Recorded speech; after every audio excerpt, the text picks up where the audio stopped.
noite a todos. Muito obrigado pela vossa presença. Vamos dar início a um ciclo de debates e temos aqui um evento organizado pelo Centro de Pesquisa e Estudos Sociais da Universidade Lusófona, financiado pela FCT, e então o tema de hoje, ou a nossa mesa redonda, é o tempo em debate. O que é o tempo? Temos 4 especialistas na matéria. À minha esquerda tenho o professor José Croca, que é um especialista internacional em física quântica.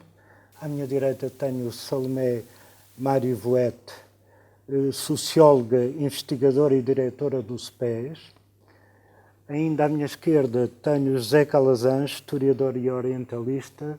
E, finalmente, à minha direita, Manuel Domingos, neuropsicólogo, investigador em neurociências e estado de consciências. Vamos então iniciar. Antes da primeira pergunta, eu queria colocar um paradoxo. Um paradoxo que está ligado à própria noção do tempo. Sabemos que o tempo foi uma das grandes preocupações não só da filosofia, a questão da temporalidade, mas também da mitologia. Aliás, temos um deus ligado ao tempo, que é Cronos, de onde deriva a palavra cronologia. Esse é um tempo mais ligado ao tempo da medição dos relógios, que a própria ciência trata muito bem desta questão. E temos também um tempo, vamos chamar-lhe, entre aspas, metafísico, que grandes pensadores, tal como o Carl Jung chamou o tempo dos eons. Esse é o tempo do aqui e do agora, do eterno, da presença, onde todo o tempo está concentrado, e podemos dizer que nessa medida não existe tempo. Esta é uma das questões que eu vou colocar aqui aos nossos parceiros: se existe ou não existe tempo, em que medida é que esta noção de tempo e espaço tem evoluído ao longo da história. Então, a primeira questão aqui é para o professor José Croca: se realmente, qual é o conceito de tempo e de espaço na física clássica e na física quântica? Obrigado, acho que é uma questão bastante interessante. Na física clássica, quer dizer, começando com Newton, ele define o espaço, um espaço absoluto, independente, uma espécie de um palco, onde a matéria desempenhava a sua peça. E depois havia um tempo também absoluto, completamente independentes um do outro. Com o advento do século XX, com a relatividade, dada a grande capacidade instrumental e a grande precisão nas medidas, uma vez que no tempo, digamos, no fim do século XIX, como é que conseguem-se medir intervalos de tempo de ordem do femto ao segundo, ou seja, 10 a menos 15 segundos, começou-se a verificar que havia uma relação entre o espaço e o tempo. E o Einstein chega então ao conceito de espaço-tempo. Ou seja, o espaço e o tempo estão correlacionados. Isto basta a gente ver como é que nós medimos o tempo. Espetamos uma vara no chão, pela sombra da vara vamos induzir o tempo. Olhamos para os ponteiros do relógio e pela posição dos ponteiros induzimos o tempo. Ou seja, este espaço e o tempo estão correlacionados. Daí a ser designado por espaço-tempo, mas este tempo é o tempo cronológico, é um tempo dependente do espaço. Mas, para além disto, há um outro tempo muito mais geral, muito mais amplo, que é o tempo no sentido do devir, da mudança, da alteração, digamos, a mudança dos estados de pensamento, dos estados de alma. Digamos, esse tempo é muito mais geral do que o tempo dito cronológico. Ora, é sobre esse tempo que eu tenho andado a estudar há bastante tempo.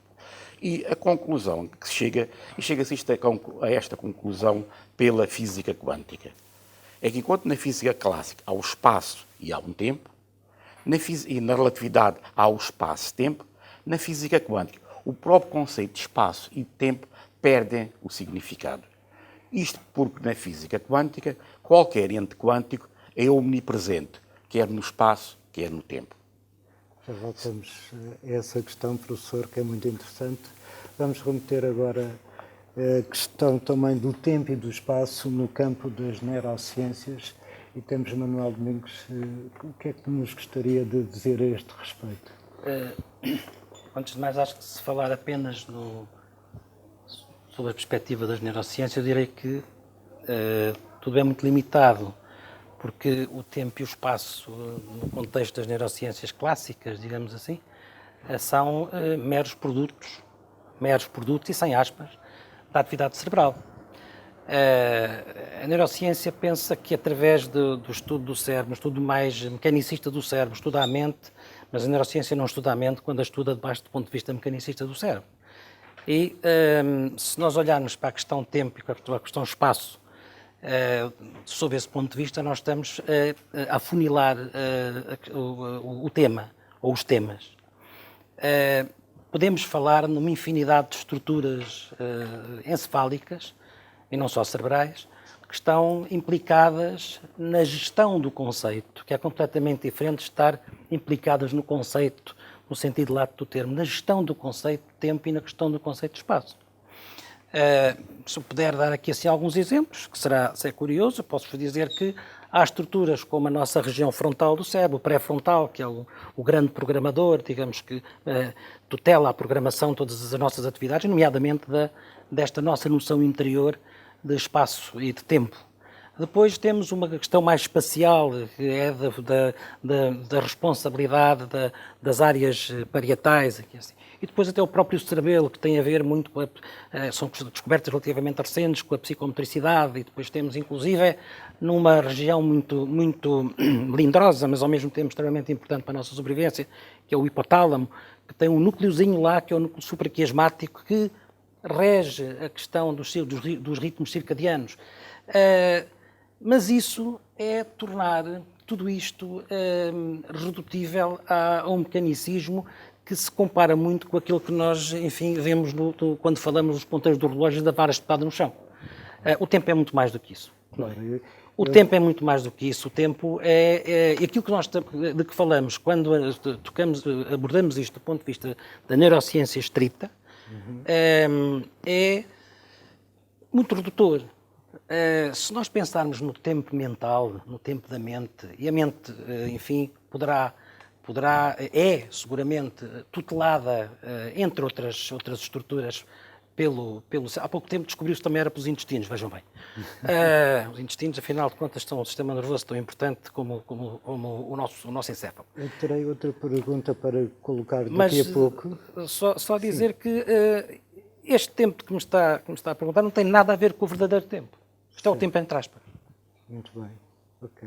Vamos ver as diversas diferenciações do tempo em cada das áreas. Eu agora ia passar a palavra aqui para a professora Salomé.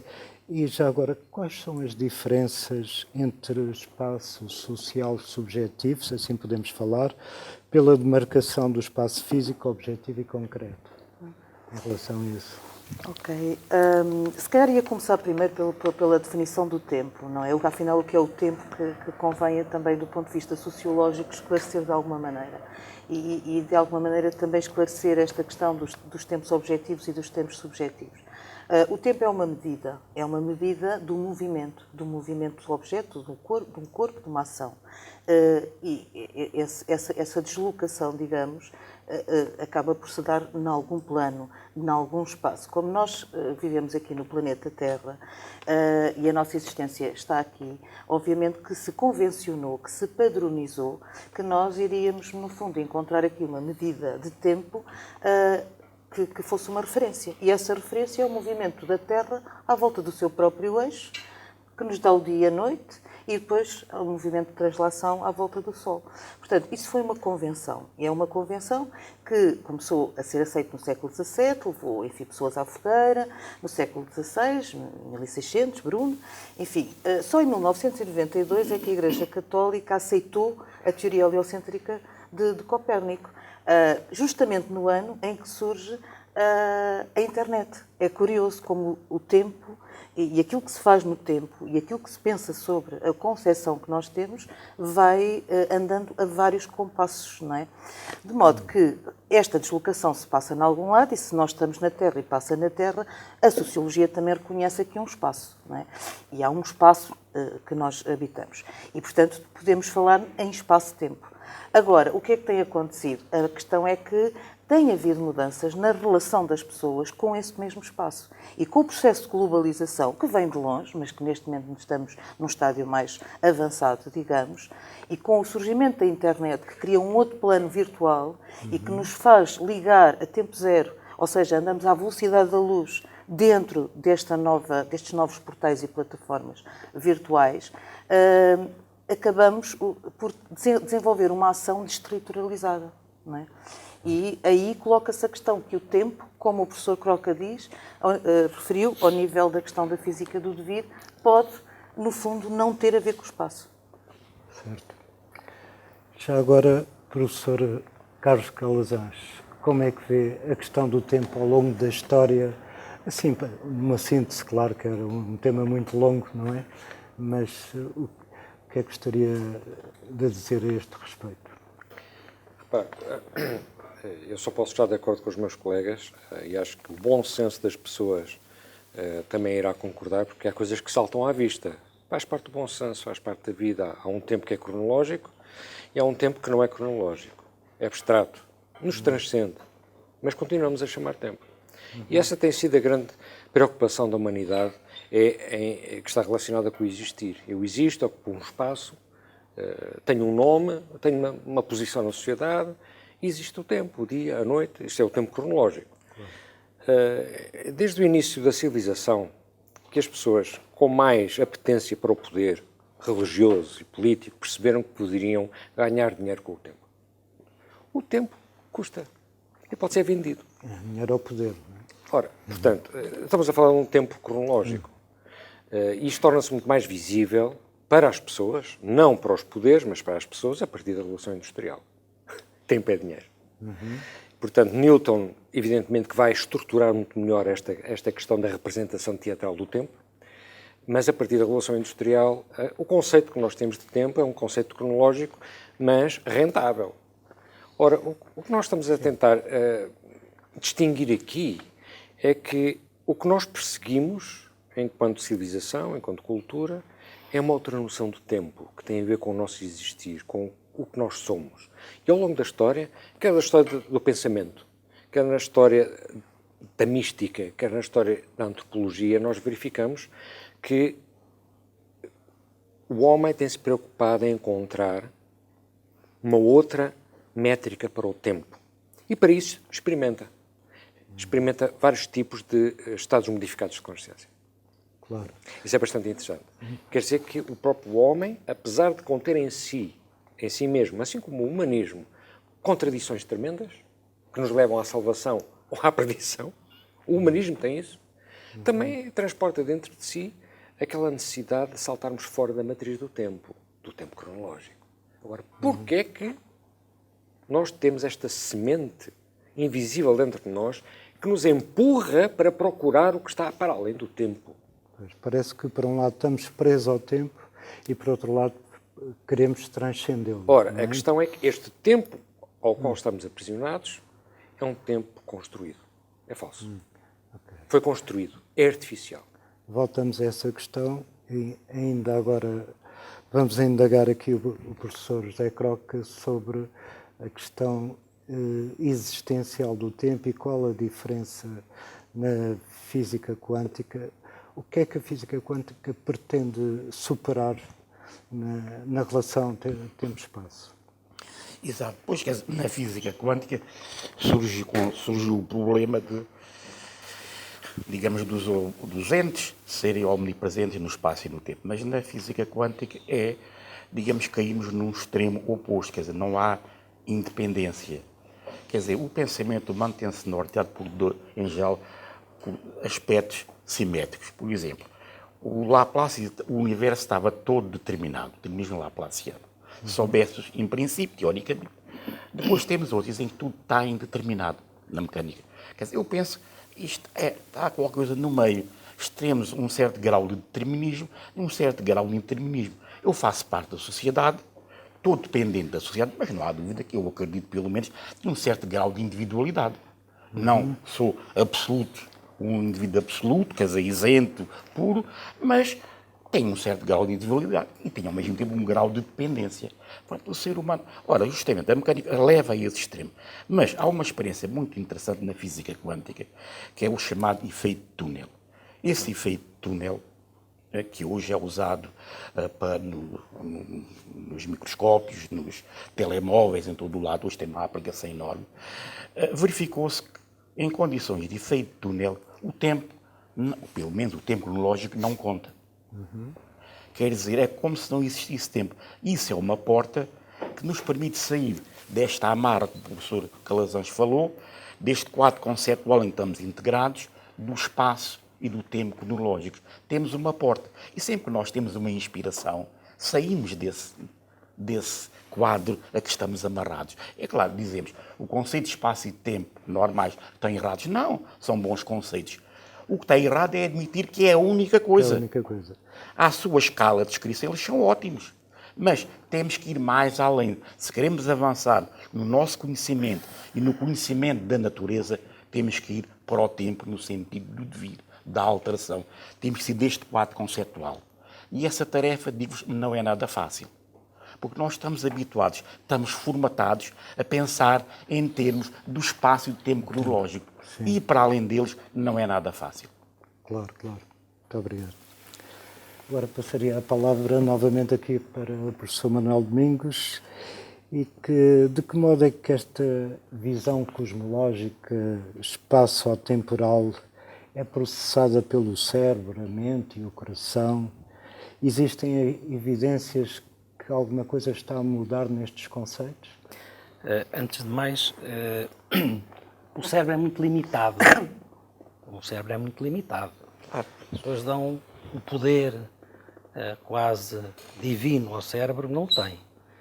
O cérebro, basta dizer, quando eu olho para um cérebro acabadinho de tirar da caixa craniana, ele cabe-me na mão, pesa 1 kg e qualquer coisa, 1,2 kg em média. Tem para lá uma série de células, uma série são 68 bilhões, parece que afinal de contas até a crise chegou ao cérebro, que eram 100, recontaram, agora são 68 bilhões de neurónios. Tem bilhões e bilhões de conexões, enfim, tudo isso animado lá por uma série de neurotransmissores, enfim, o mais simples de tudo é dizer, pronto, o cérebro é de facto o grande construtor da ideia do espaço-tempo. Bom, primeiramente, no cérebro não há espaço-tempo, há espaço e tempo. Eu posso estar desorientado no espaço e não estar desorientado no tempo se tiver uma lesão cerebral. Mas a mente vê isto de uma forma completamente diferente. E então, sim. Então, a mente pensa, a mente que eu considero ser extracerebral, não é? Pensa o espaço-tempo como algo que continua ao outro. Um continua ao outro. E não sentido, por exemplo, concordo relativamente ao coração, falta-me falar do coração. O coração até hoje não se provou que tomasse parte neste tipo de sinfonia, não é? Ele apenas bate, não é? Bate compassadamente e nós contamos pelos ponteiros do relógio, aí sim, numa atitude de visualização mais espacial, à medida que o ponteiro dos segundos vai andando, vemos de facto uma questão temporal que no fundo é uma questão espacial, que são os 60 segundos onde nós devemos ter entre 60 a 80 pulsações, porque senão o caso está mal parado. Mas cingindo-nos ao aspecto mental, concorda, por exemplo, com a posição do físico David Bohm, que diz que o cérebro é um cérebro holográfico? Sim, sem dúvida nenhuma. E não é só David Bohm, Carl Preben, o neurocientista, um homem que é de facto uma grande referência. Pribram faz isso. Todos aqueles que andam à volta. Régis Dutey, que é pouco conhecido entre nós, é um físico francês, falecido há uns anos atrás, que escreveu uma obra fabulosa, que é o Homem Supraluminoso, e fala, de facto, também na questão holográfica. Aí estou plenamente de acordo, com certeza. David Bohm escreve, na minha opinião, escreve muito bem acerca do holografismo no ser humano, sem dúvida nenhuma. Nós projetamos. Aliás, os grandes estudiosos das questões da consciência, e hoje isso está muito investigado em muitas universidades, algumas até de renome, nomeadamente a Universidade de Freiburg, na Alemanha, chegam à conclusão que na realidade a consciência é algo em expansão e não é nada que esteja alojado aqui assim dentro do cérebro. Exatamente. Nem pouco mais ou menos. Por isso, há um eu fora do cérebro. Há um eu fora do cérebro ou um expandido, não é? Eu cósmico, se quiser, né? Exatamente. Muito bem. Obrigado.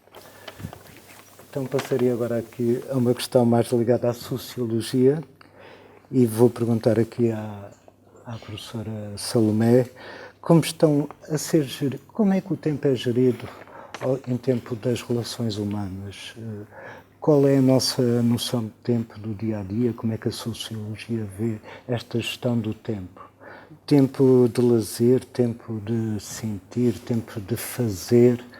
Que tempo é este?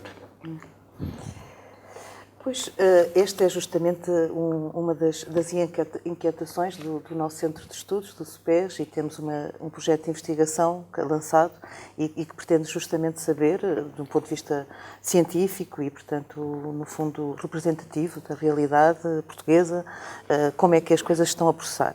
Ainda assim, obviamente que nós somos todos observadores participantes e toda a equipa de investigadores tem vindo a refletir sobre esta realidade. Há, de facto, algumas mudanças que a sociedade está, no fundo, a ter alterações e que, de alguma maneira, vão também criar alguns problemas às pessoas e à forma como elas estão a administrar esse mesmo tempo ou a gerir esse mesmo tempo. Portanto, o tempo cronológico é um tempo, como o José Carlos Calazans falou, de racionalidade e que vai regular a vida das pessoas e, portanto, está ligado à modernidade e à criação de vários tempos que, como têm menus de desempenhos e também são, regra geral, bastante divididos, não é? O que hoje em dia acontece é que esses tempos acabam por estar muito sobrepostos. Existem muitas expectativas de desempenhos. Há uma hiperatividade grande que, de alguma maneira, é um resultado também de valores deste capitalismo avançado que nos orienta para a produtividade, para o consumo, portanto, para um conjunto de valores que são considerados, no fundo, pelos valores dominantes como os valores de sucesso e, de alguma maneira, isto tem vindo a criar alguma compulsividade ao nível da forma como as pessoas gerem os seus tempos, no fundo, como elas gerem a sua vida. E, nesse sentido, tanto quanto nos é dado saber, parece que as pessoas tendem a refletir pouco sobre as suas próprias vidas e, no fundo, não são elas que passam pelo tempo, mas deixam que o tempo se passe por elas e acabam por, no fundo, demitir-se de serem as grandes criadoras das suas próprias vidas e, no fundo, fazerem as melhores escolhas. Isto porque, hoje em dia, vivemos com muito apelo ao nível de muito desempenho e, de forma incorporada e querendo até dar resposta àquilo que nos é pedido ou que somos obrigados a fazer ou até à concretização dos nossos próprios sonhos ou desejos, as nossas possibilidades em tempo de tempo dos relógios torna-se difícil e torna-se também difícil gerir a forma como estava organizado até aqui os tempos que eram assim tão divididos. Eu diria então que estamos num tempo de facto com algum nível de compulsividade e nesse sentido falta aqui o tal tempo do ser, não é? Portanto, o tempo do ser em que devolve, no fundo, uma maior importância ao observador, tal como a física quântica, no fundo, também revela que, no fundo, a realidade depende do observador. Portanto, ainda que a sociedade nos constranja bastante, todos nós temos graus de liberdade para poder decidir algo para nós e as pessoas têm que tomar consciência disso. Não sei até que ponto é que a maioria está a fazê-lo. Muito obrigado. E nesse sentido vou colocar esta questão do tempo qualitativo, do tempo que em algumas civilizações ou religiões houve uma diferenciação entre tempo sagrado e tempo profano, por exemplo, e que se o tempo hoje em dia pode, ou se há alguma civilização, ou se estamos a caminho disso, de requalificarmos o tempo de uma forma mais criativa. E o que é que isto quer dizer? Se o observador participa na experiência, se devemos ter uma atitude participativa e co-criadora em relação ao tempo. Nós sempre tivemos essa atitude criadora desde o princípio e nunca iremos deixar de ter. O homem, ao longo da história, sempre teve necessidade de ter uma percepção do tempo para organizar a vida. E a primeira percepção é organizar a vida a partir do que a natureza lhe dá. É o bom senso a falar. Temos a sucessão dos dias e das noites, das estações do ano, e é a partir desta métrica natural que o homem vai organizar a sua vida. A sofisticação desta métrica do tempo surge como uma necessidade religiosa e política. É nacionalizar o tempo para ordenar a sociedade. E mais tarde, fazer dinheiro com o tempo. Ok. Mas não é desse tempo que nós pretendemos falar, nem nos preocupar. A gente pretende avaliar um outro tempo. E quando entramos no mundo da física quântica, não linear, quando entramos no mundo da psicologia e da neurologia, percebemos que o tempo escapa-se-nos. A mente é pouca. E se a mente é pouca, ou a mente mente, ou há mais qualquer coisa além da mente. E, portanto, esta percepção que nós hoje começamos a ter de que há mais qualquer coisa para além da mente, já os nossos antigos antepassados a tinham, através de experiências diretas. Isso é que é extraordinário. Com a tecnologia que a natureza lhes deu, o próprio corpo, o próprio bios, tiveram percepções de um outro tempo. Isso Isso é extremamente importante. Exato. É muito importante porque foi a partir dessas experiências iniciais que perceberam que mais importante que o tempo é o ritmo. Expressaram de uma forma poética, através dos poemas, dos livros de revelação, através dos poemas religiosos, através de poemas que induzem, só pelo simples facto de pronunciar um poema, a estados alterados de consciência. E através destas experiências, quer do ponto de vista místico, quer do ponto de vista social, através do trabalho, a relação homem-trabalho, sacrifício, tripalium, o homem percebeu que uma coisa é o tempo cronológico e outra é o outro tempo. Um tempo tudo vir. E esse tempo, já agora coloco uma pergunta que pode ser para todos, esse tempo é simultaneamente imanente e transcendente ao homem? Eu acho que sim, porque é assim, nós somos feitos de vários, não somos um só. Temos a aparência de ser um só, somos vários num só. Somos feitos de várias memórias, dos nossos antepassados, da nossa família, da sociedade onde vivemos, mas isso são construções. Mas o tempo que nós temos é uma construção. Ao fim e ao cabo, será que a realidade é exatamente aquilo que nós percebemos? Ou a realidade é uma construção na nossa mente? Portanto, o que eu quero dizer com isto é que é pelo contraste dos 5 sentidos que nós construímos a realidade na nossa mente. E, portanto, a realidade, se calhar, não é nada daquilo que a gente vê e constrói na nossa mente, incluindo o tempo. Portanto, o tempo tudo de vir está dentro deste paradoxo ou está fora do paradoxo? Está dentro da caixa ou fora da caixa? Depende como se olha, não é? Já agora ponho a questão aqui ao professor José Croque. Depende como se olha, se é onda ou partícula, ou vamos para além da teoria da indeterminação? Nós temos que ter em conta que, digamos, que nós observamos, nós vivemos no mundo, procuramos persistir, sobreviver nesse mundo. E interatuamos de uma forma adequada ou eurítmica, porque se não interatuamos dessa maneira, deixamos de existir. E para isso criamos conceitos que a uma certa escala são adequados, a outra escala talvez já não sejam tão adequados. E, portanto, neste caso, o conceito, como disse, de espaço e de tempo são adequados a uma certa escala da realidade, mas quando começamos a descer à escala quântica, já não é adequado. Concorda com a posição de alguns físicos que dizem que a consciência está ligada à física quântica? A nossa consciência, como ouvimos, está ligada a tudo. Não só à física quântica, nós somos parceiros e atores. Exato. Quer dizer, nós estamos integrados no meio que modificamos e somos modificados. Quer dizer, aquela medida pura, face a uma medida objetiva, não existe, claro. Nós interatuamos naquilo que estamos a medir e somos modificados também. Okay. Nós não criamos, eu não crio a sociedade, mas modifico a sociedade. Okay. Sou modificado, eu sou um produto e um ator da sociedade. Claro. É nesse sentido da física quântica, inserirmos, mas sem extremismos. Quer dizer, claro. Há uma realidade para além de mim, que eu modifico e sou modificado. Portanto, eu não criei a realidade a partir do nada. Claro. Nesse sentido, somos responsáveis pelo tempo também.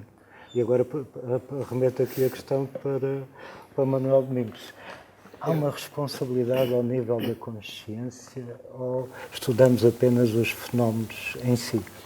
Não, eu acho que, primeiramente, e pegando ali naquilo que o José Calazans estava a dizer, sementemente, eu acho que muitas vezes tudo isso que se passa em termos de construtos teóricos acerca destas variáveis, tempo, espaço e outras coisas, a realidade, por exemplo, para mim é irreal. Eu tenho a minha, qualquer um de nós que está aqui tem a dele, acerca do mesmo estímulo, do mesmo facto. Portanto, a realidade, no sentido restrito do termo teórico, é irreal.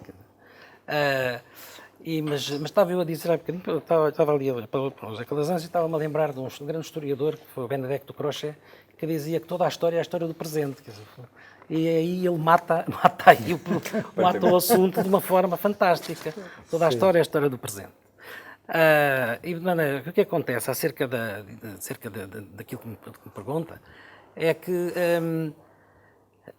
e acerca do facto da mente mentir acerca destas coisas, não mente coisa nenhuma. Os estudiosos da mente é que a fazem mentir através das suas próprias mentiras. Através das medidas que inventam para medir a mente que não é mensurável. E a mente não é mensurável e arranjam-se 30 mil medidas para dizer que a pessoa é maluquinha ou não é maluquinha. Não é? Ou que é burra ou não é burra. Através dos QIs e de outras coisas que a gente conhece. Enfim, que são, como dizia o Jacques Michel Robert, que é um neurogeneticista francês, que os últimos defensores do QI foram aqueles que o ridículo ainda não matou. E diz muito bem. Agora, acerca dessa questão, se de facto se tudo isto enferma de uma visão que nós temos que o professor Croca disse muito bem, nós somos de alguma forma escravos de determinismos que não podemos fugir. Não é? Muito embora pensemos que tudo isto está mal formulado. Nós aqui pensamos que tudo isto está mal formulado. De facto, o relógio não nos dá a verdadeira dimensão temporal, que a fita métrica não nos dá a verdadeira dimensão espacial. Não sei se vou dizer algo mais neiro, corrijam-me se eu disser aqui algo mais neiro. Eu acho que, do ponto de vista da matemática, isto foi-me dito por um matemático uma vez, nós pensamos que a distância que vai entre mim e qualquer um de nós, suponhamos entre mim e o José Calazans, são uns 3 ou 4 metros. Não, isto é um infinito, não é? Porque a distância entre duas quantidades é sempre infinita, não é? E de maneira que das duas uma, ou nós obedecemos à questão da fita métrica ou pensamos melhor e na realidade pensamos fora da caixa, não é? E só há uma maneira de pensar é fora da caixa. Na realidade, o pensamento real, se é que isso existe, é fora da caixa, sem dúvida alguma. Se tivermos tempo, ainda vamos aflorar mais esses aspectos. Depois, o pobre do cérebro parte. está a ser maltratado, não é? Diga? O pobre do cérebro está a ser maltratado. É possível. Às vezes é preciso maltratá-lo para depois o reconstruir. Tenho aqui uma última questão para a professora Salomé. Qual o sentido que os indivíduos imprimem ao tempo? Hoje em dia fala-se muito de cuidar da terra, cuidar do tempo. É necessário cuidar do tempo. E como é que isto pode determinar melhor os nossos modos de vida? Que importância é que tem isto nas nossas vidas? Bom, o que toda a gente se queixa é a falta de tempo. O tempo voa, há falta de tempo e, no fundo, anda toda a gente a correr contra o tempo e o tempo ganha sempre, porque as pessoas, enfim, não conseguem competir com ele ou fazer tudo o que têm a fazer dentro desse tipo de tempo cronológico. De alguma maneira, há aqui, assim, portanto, a percepção de que aquilo que as pessoas têm para fazer não chega para encaixar dentro do tempo do relógio que existe. E há aqui um conjunto de fenómenos que, de alguma maneira, têm vindo a suceder-se, porque isto, quando aqui, assim, há pouco o Manuel Domingos dizia, bom, nós estamos aqui a ser condicionados, isto pode não estar muito bem organizado, e é que a sociedade não se pode organizar, quer dizer, há mecanismos de controle, de regulação, mas um conjunto de várias alterações vão criar entrecruzamentos e dá outras realidades não esperadas. E depois há que resolver esses mesmos problemas. De modo que, hoje em dia, existem vários vários aspectos, eu só iria aqui falar em dois, que eu penso que estão a contribuir para a alteração do sentido das pessoas face ao tempo.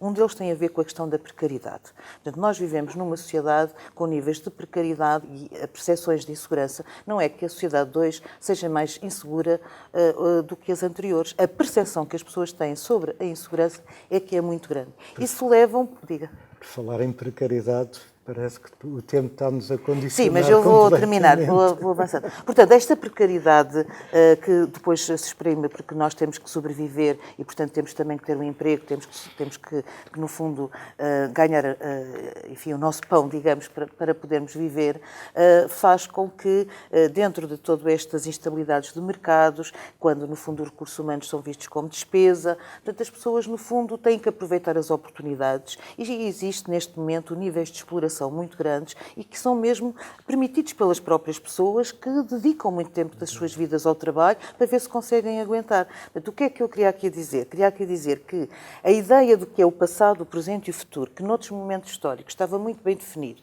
e a pessoa ia trabalhando e tempo é dinheiro e vai conseguindo estabilizar a vida e as coisas iam ali todas por ali, agora nada disso acontece. O passado não nos dá grandes garantias para o presente e o futuro ninguém sabe o que é que vai ser amanhã. Portanto, isto vai recolocar as pessoas no presente, no aqui e no agora. E, como um conjunto de níveis de instabilidade, faz também com que as pessoas se tornem mais estratégicas, portanto, há níveis de desconfiança muito grandes entre umas e outras, estados de alerta, até de tensão, portanto, para poderem, no fundo, apanhar as oportunidades, não serem, de alguma maneira, postos para trás, etc. Isso vai criar um nível de pressão muito grande no aqui e no agora. E, sobretudo, no apanhar as oportunidades, no apanhar o efeito de onda, a comunicação, a informação, o processamento da informação, a internet, portanto, a vivência em diferentes planos. Portanto, e isto é como se aqui o professor Croca dizia, o efeito de túnel. A gente vai para a internet e entra num outro Falar em mundo. túnel, temos que acabar, fechar o programa. Ficava-me por aqui para cá. Por causa do tempo, não é? É as determinações, falámos das determinações do tempo, mas o tempo também é a criatividade, como diziam os maias. Vamos procurar num outro programa falar mais sobre isto. Obrigada. Muito obrigado a todos e à vossa presença. Obrigada.